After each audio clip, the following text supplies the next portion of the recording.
Good morning, Cyclones. I'm Matt Mosley. And I am Donovan Kennedy. We start off with the international mystery of flight MH370. The Malaysian Airlines flight is still missing after nearly 2 weeks. This flight, with over 230 people aboard, began its journey in Kuala Lumpur, Malaysia. Its destination, Beijing, China, was only 2,700 miles away. The CEO of Malaysian Airlines, Ahmad Jahar Yahya, commented saying that, "We deeply regret that we have lost all contact with flight MH370, which departed Kuala Lumpur in the first press video released." Mr. Yahya listed off 14 nationality citizens that are lost, including 4 passengers from the United States. Various experts on aviation commented on the disappearance and ways that the missing airplane could go missing. Jeffrey Beatty, a security consultant and former FBI special agent, says someone could have planned a route that avoided radar detection. Other consultants added information stating that the plane would have had to flown between 5,000 feet across a mountain range. Buck Sexton, a former CIA officer, said that it's a lot harder to get under the radar with this kind of thing than I think most people realize. U.S. officials said that it was unlikely that the plane managed to stop and land due to the fact that it would require a large runway, the ability to refuel the plane, and mechanics to fix any damage. Search crews are becoming desperate as the battery life on the black box ticks down. The ping sent out by the black box will only last for 1 month due to battery life.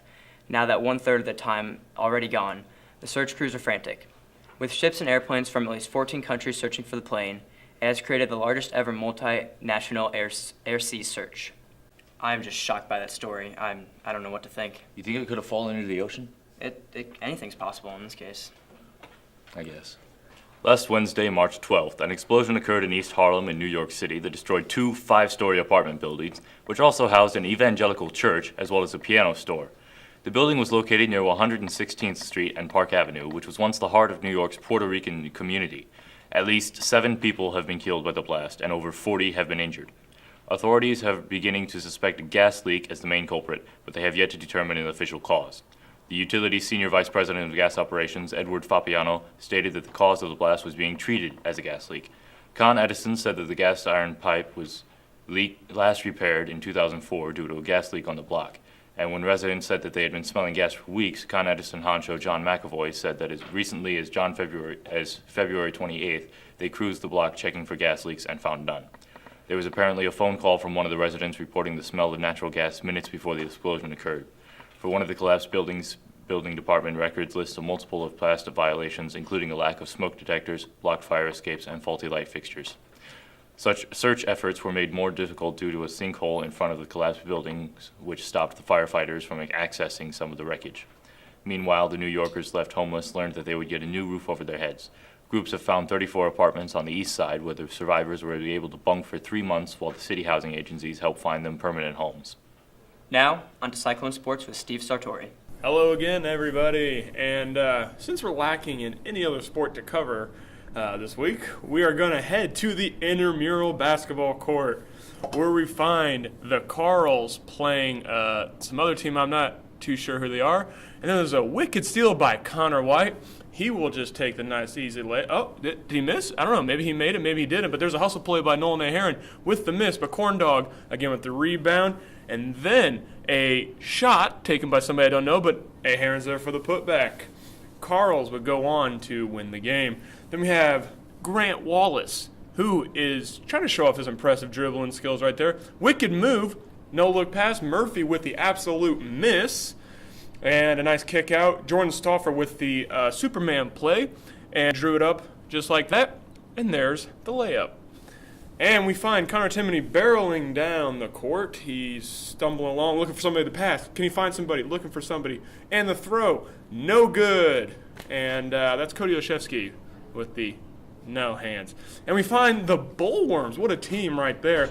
Patrick Kelly finds Logan Miller with the over and under. I think that's what it's called. Yeah, sure, we'll call it that one. And this team, not too sure who it is, but big guy with the sweet move and the hook Kareem shot. Nice shot. So that's do it all here for sports today, and hopefully have a different sport to cover next week. Have a good one. With that, we now go to Tech Review with Denver Patton, reviewing the face-off between tablets and laptops. Today on Tech Review, we will cover Chromebooks versus tablets.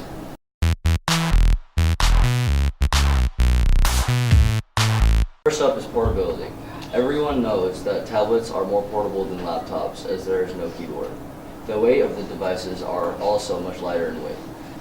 However, unless you want a physical keyboard with a tablet, you will have to buy a keyboard. Most people think Chromebooks have bigger screens. Wrong.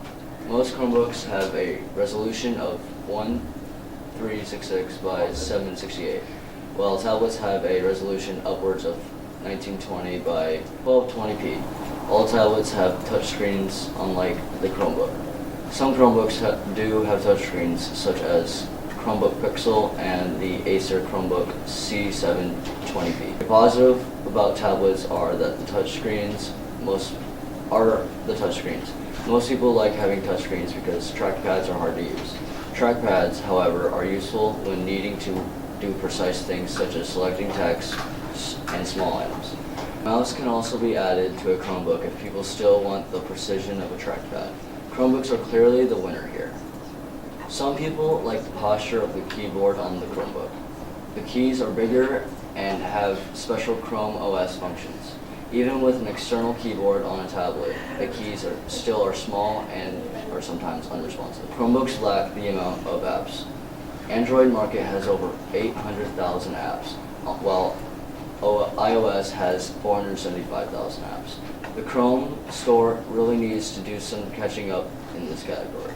All in all, both of them have their positives and negatives, but mainly depends on the user. Thank you for joining us on Tech Review, and have a nice day. That was very insightful. I myself prefer tablets over laptops. I don't like the touch screens. I think they're easier to carry around, more fun. Yeah, but when you're typing text, it's just hard to do that. It just doesn't work. I see. Now we're going on to Silver Linings with Hunter and